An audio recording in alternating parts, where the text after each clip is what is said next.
Olá, caríssimos estudantes, professores, sejam bem-vindos a mais uma aula nossa de Educação Física, conosco o professor Joalan, comigo professora Iris, e hoje é aquele momento para a gente revisar aí 4 temáticas, entre tantas aí que a gente teve na unidade 1, para fazermos aí aquela avaliação e se sair bem, não é isso, prof? Isso aí. E aí, alunos? E aí, professor? Tudo bem com vocês, professor, professora? Então, chegamos aí ao fim da nossa unidade, passamos por vários conteúdos bacanas e a gente escolheu 4 ali para a gente dar aquela revisada com você, para que você aprenda um pouco mais aí com essa garotada, discuta um pouco mais e esteja preparado aí para o nosso curso, tá bom? Mas lembre-se de estudar todas as temáticas. Na nossa avaliação tem um pouquinho de tudo, tá? Mas aqui a gente reforça um pouco mais em 4 delas aqui, muito importante também para você relembrar. E aí aproveita para pegar aqueles mapas mentais que você fez ao longo de todas as aulas,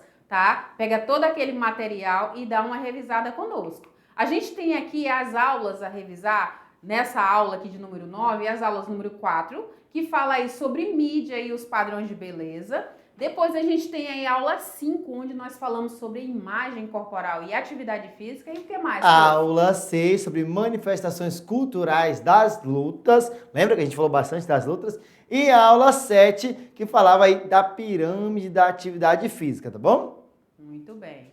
E aí vamos ver então aí essas aulas. Vamos dar uma olhada então nessas aulas? Bora Olha lá. lá. Mídia e padrões de beleza. A gente conversou bastante sobre esse cuidado que a gente deve ter com o nosso corpo, né? Com a nossa aparência estética, mas que a gente não pode ser escravo dela. E aí a gente frisou nessa aula a respeito do corpo, né? Na educação física, quais são os tipos de corpos que a gente aí pode observar, os padrões de corpo e a influência midiática. Também falamos aqui a respeito da diversidade humana e cultural que a gente tem que levar em conta. E o que mais? Teve também a fragilização e a submissão adolescente, lá, aquele adolescente que está preocupado demais com a sua imagem e acaba aí ficando muito triste, depressivo com ela, tá? E a atividade física e saúde e estética, como que isso influencia aí na sua imagem, como que isso transforma o seu corpo, tá? De uma maneira positiva e saudável. Tudo isso aí foi comentado bastante na nossa aula sobre mídias e padrões de beleza. Muito bem. E aí, já que a gente falou sobre mídias, a gente falou aí que tem que levar em conta aí toda a diversidade humana, somos totalmente diferentes, né? Esteticamente, fisicamente, culturalmente, e a gente tem que levar isso para a ponta do lápis, tem que levar em consideração. Nós temos aí 3 corpos que são muito evidentes, né, prof? Isso, a gente falou bastante dos tipos de corpo aí, do mesomorfo, do endomorfo e do ectomorfo. A gente distribuiu cada um deles, disse as principais características de cada um, uns mais arredondados, outros mais esguios, um meio na média ali que parece um pouco mais musculosinho. Tá? Então a gente falou bastante dos 3 tipos e vou voltar aqui um pouquinho na diversidade e falar que a diversidade é lindo ser diverso e o Brasil é lindo e por consequência nós que somos da população brasileira aí, somos também lindos pela nossa diversidade, isso tem que ser muito valorizado, tá? E falamos também da manipulação da mídia lá, o que ela quer de você. Ela diz que você tem que ser dessa maneira, não pode ser de outra. Se for da outra, tá errado, tá feio. Você tem que comprar o produto tal para poder chegar neste patamar. Então a mídia aí manipula as nossas ações. Se a gente não tomar cuidado, a gente vai acabar caindo nelas. Cabe a cada um de nós observar o quanto que essa mídia está influenciando, o quanto que os influenciadores, né, que hoje na mídia, na internet a gente encontra muito, estão influenciando e fazendo com que eu me sinta aí escravo, né, escravizado aí por essa mídia. Então é importante a gente frisar isso. Só que a gente também observa de forma cientificamente, né, que a atividade física, já puxando o gancho aí pra gente, que a atividade física, quando ela inicia aí na infância e ela perdura pela adolescência, passa pela fase adulta, chega na fase aí mais senil, ela vai trazer diversos benefícios. Entre os benefícios que a gente pode encontrar quando a gente fala aí da atividade física, na melhoria dessa representação corporal, a gente encontra uma boa composição corporal e é o que fica mais evidente. Eu tenho melhoras na questão do colesterol.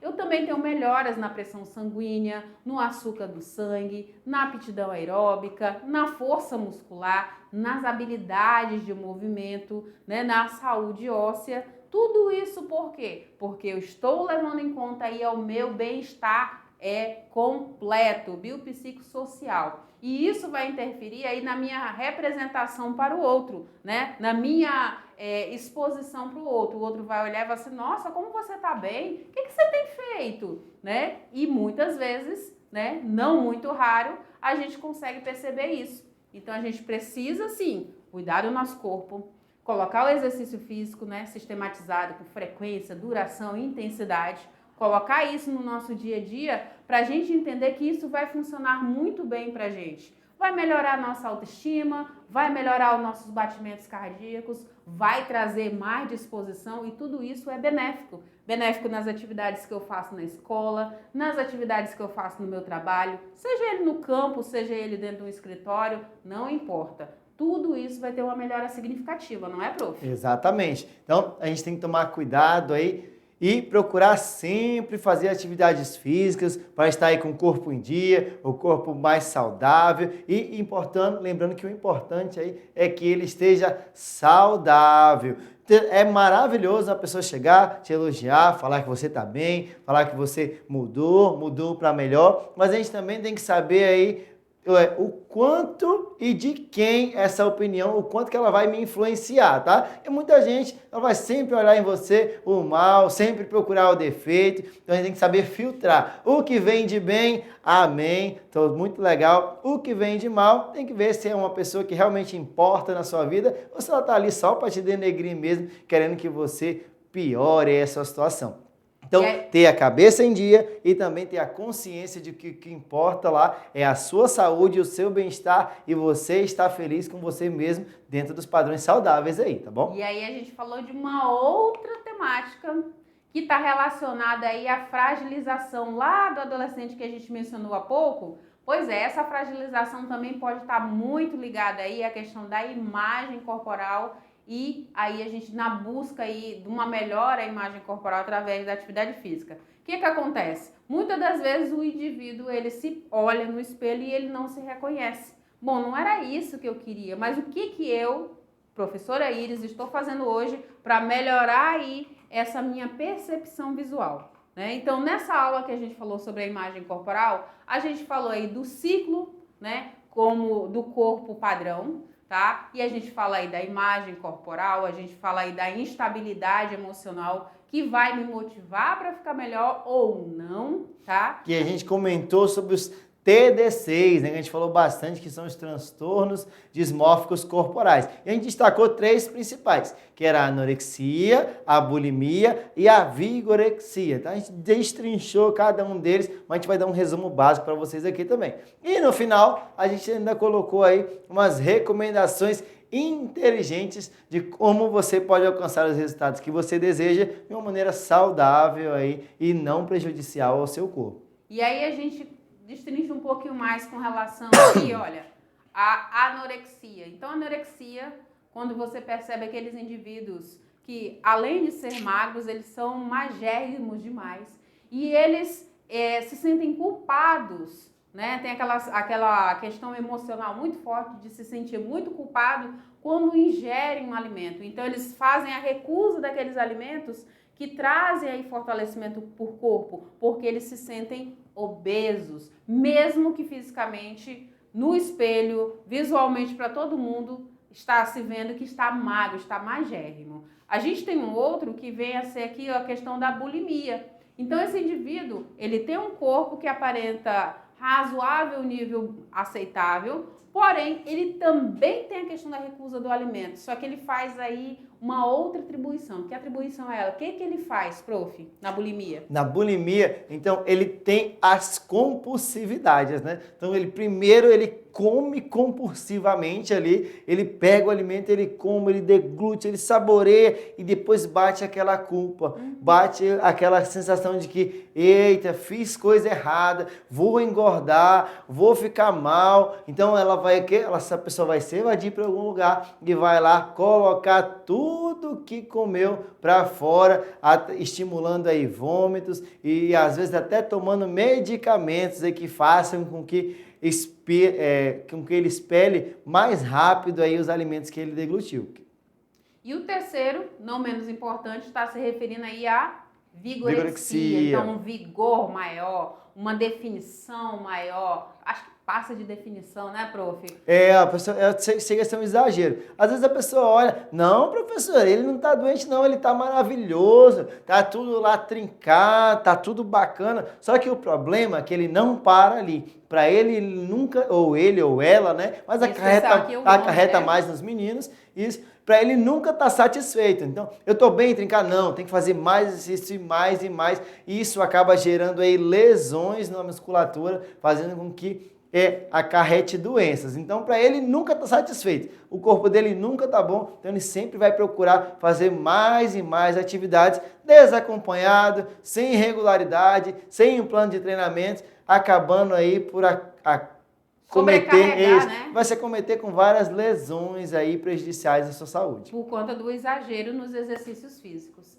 E aí a gente percebe quem são essas pessoas que são aí propensas a esse tipo aí da anorexia, da bulimia ou da vigorexia. A gente tem de um lado os rapazes, a gente tem de um lado as moças, né? Então a gente tem aí mulheres, né, na faixa etária aí adolescente, com um pouco mais de idade, com menos peso. A gente tem homens aí também nessa faixa etária adolescente, né, com um pouco mais de idade também, com mais peso, né, com mais músculo, com mais volume. E o que a gente vê nos dois? A gente vê uma preocupação excessiva aí com o seu corpo e com a sua alimentação. Um quer muita massa muscular, muito volume. O outro quer se fazer eliminar de alguma forma esses alimentos porque sente que está prejudicando a sua aparência, né? Se olha no espelho e não se reconhece. E aí, principalmente aí nas meninas, a gente consegue perceber um desejo aí incontrolável e permanente, né, de emagrecer, um medo horrível, um pânico tremendo aí de engordar. E aí tudo isso pode levar a uma depressão, né, causada aí pelos TDCs, transtornos dismórficos corporais. Dismórfico quer dizer o quê, prof? Que desforma, né? Dismorfia de desformar, de não estar formado. Então, de se sentir feio. Feio da feiura. De se sentir feio. Bem. E aí nós vamos para a próxima temática, a próxima revisão da aula, que foi ali sobre manifestações culturais das lutas. A gente falou bastante de vários tipos de luta, até de lutar pela vida, né? Pela sobrevivência, por um amor ali. Então teve vários tipos de luta que a gente falou e a gente traz aí algumas definições, tá bom? E aí a gente entende que as lutas são disputas aí em que os oponentes eles devem ser subjugados, né, com técnicas, com estratégia, né, utilizando-se aí de desequilíbrio, utilizando-se também de contusão, de imobilização, né, ou até mesmo de uma exclusão de um determinado espaço, né, foi colocado um tatame aqui e eu vou tentar fazer com que o meu oponente saia desse espaço para que eu ganhe ponto, para que eu marque ponto, tá? E aí a combinação de todas essas ações de ataque e de defesa, a gente tem aí uma luta. Então, como eu falei para vocês, existem vários tipos de luta aí, entre elas aí, a luta pela sobrevivência, que vem desde os primórdios da humanidade, né? Onde as pessoas lutavam por alimentos e por outras coisas. A luta por um amor, aquela pessoa que você deseja lutar por ela. E antigamente era costume até os homens se degladiarem entre eles, né, para ter a mão de uma donzela, para ter a oportunidade de casar-se com ela. Isso lá nos tempos medievais, há muito tempo atrás. Temos também as lutas por terra, as lutas entre classes sociais. Essas duas últimas ainda acontecem muito hoje e às vezes pode até acontecer na sua região aí. E também a que mais nos interessa, a que mais a gente fala aqui, que são as lutas como prática esportiva, tá? Muito bem. E a gente percebe aí muita imprevisibilidade, o trabalho de foco, o trabalho de oposição, né? E ações simultâneas acontecendo, não é isso? Isso aí. E aí a gente consegue agora perceber a diferença entre lutas e brigas. Lutas tem regras, brigas não. Luta tem organização, brigas, não. É uma bagunça. Né? É generalizado, é tentativa de matar o outro, né? Na briga. A gente tem uma organização social quando a gente fala de lutas. Quando a gente fala de brigas, a gente está falando aí de condutas violentas, de tentar resolver o conflito da pior maneira possível, sem levar em conta fair play, sem levar em conta ética, sem levar em conta respeito, tá bom? Então, nunca confunda lutas com brigas. E agora a gente vai para a nossa última revisão, que fala sobre o quê, professor? Fala sobre a produção de práticas de dança e capoeira, que foi a aula 7, uma aula bem fresquinha. A gente teve aí ela há pouco tempo, tá? Então a gente vai falar um pouquinho dela também. E aí nessa aula a gente falou, daí nesse contexto de capoeira, sobre danças folclóricas indígenas e populares, o contexto histórico, social, cultural da capoeira. A gente apresentou aí diversos instrumentos que são utilizados aí para musicalidade na capoeira. E também falou da capoeira como luta, né? A gente desmitificou o que a capoeira é, se é luta, é dança, é arte. Então, a gente viu que um pouquinho sobre ela focada na parte da luta. Vimos os movimentos básicos da capoeira aí. Se você porventura não assistiu a nossa aula, vá lá, mas lá a gente não está fazendo nenhum movimento não, tá tudo no slide, tá? E também colocamos aí algumas curiosidades sobre a capoeira, tá bom? Muito bem. Opa, deixa eu voltar aqui com a slide que é embora, volta o slide. Ó, um dado, viu que é o dadinho? É que ele rolou demais. Aí, vimos aqui, as danças, elas oferecem benefícios físicos e emocionais, tá? Promovem oportunidades de aprendizado e fortalecem os laços sociais. Eu mesmo amo dançar, as danças são bacanas. Então, por que oferecem benefícios físicos e emocionais? Primeiro que eu sou muito feliz dançando. Então, você está dançando, você está muito feliz e aquilo te gera ali muitas habilidades ali corporais, controle de corpo, entre outras, tá bom? Então, se você não sabe dançar, aprenda. Uma satisfação pessoal muito grande. Eu também curto muito dançar, é muito divertido. Escolha a sua dança e já vai para a prática, tá? A dança, gente, ela celebra a diversidade, né, das diversas danças. Celebra a riqueza cultural do Brasil e nos conecta aí com nossa identidade. Por isso que a gente começa a ver aí por que a capoeira é entendida também como uma dança, não é isso, prof? Exatamente, aquela musicalidade, aquela coisa bem bacana ali. E ainda falando da capoeira, né?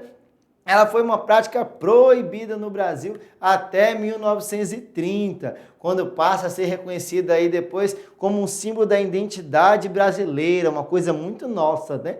E em 2014, a roda de capoeira, que é o instrumento ali, o instrumental, o subjetivo da capoeira, foi declarado aí como patrimônio cultural e imaterial da humanidade pela Unesco. Então não é algo ali palpável, por consequência, não é algo que vai sumir ou desaparecer no tempo. É algo passado de geração por geração e hoje ela é um patrimônio imaterial do mundo aí pela Unesco, tá bom? Ela parte da Constituição aí federal, né, nacional, brasileira. Ela também tá ligada, ela foi tida aí como uma atividade ilegal. Ela é um símbolo de miscigenação, então a gente teve várias etnias aí sendo misturadas, tá? E ela apresentava aí muito foco na questão da resistência à opressão, né? Então, esses negros que para cá vieram, eles se utilizavam aí dessa capoeira como forma de extravasar, né, esses seus medos, essas suas angústias, esse momento de opressão que eles sentiam aí quando vieram, né, navios negreiros aí e sofreram das mais diversos tipos de formas assim gritantes. Então eles vieram para cá, tiveram essa ideia maravilhosa aí, né, de trazer essa representação que era tida como uma dança para os senhorios lá, os Isso. donos dos escravos da época, né? Era Muito mascarado para que eles não soubessem que eles estavam treinando ali para se defender, tá? Isso. E Num espaço aí, aberto, num mato mais rasteiro, né, mato prof? rasteiro, que vem o significado da capoeira lá, né? Que é mato rasteiro ou mata rasteira ali. Então, os golpes da capoeira, né, eles são baseados, aí tem muita base nos chutes, rasteiras, cabeçadas, joelhadas, cotoveladas, acrobacias em solos e aéreas. Então, ela é uma arte muito completa e que mexe com todo o corpo. A capoeira, ela é uma luta de defesa e ataque. Você não só se defende, você não só ataca, ela tem ali as duas vertentes. E os oponentes, eles utilizam, sobretudo, os pés e a cabeça. Tudo que envolve entre o pé e a cabeça, está usando ali para a capoeira também. Isso.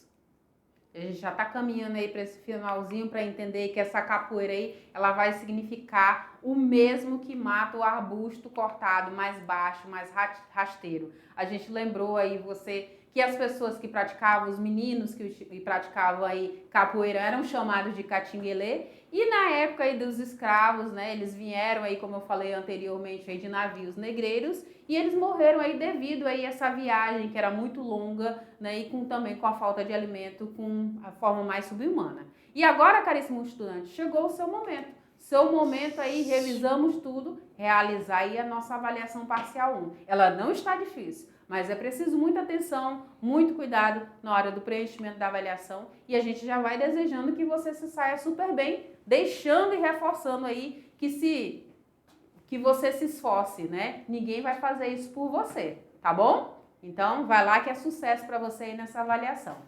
Gente, espero que vocês tenham absorvido bastante conteúdo aí. Até uma próxima. Fiquem com Deus.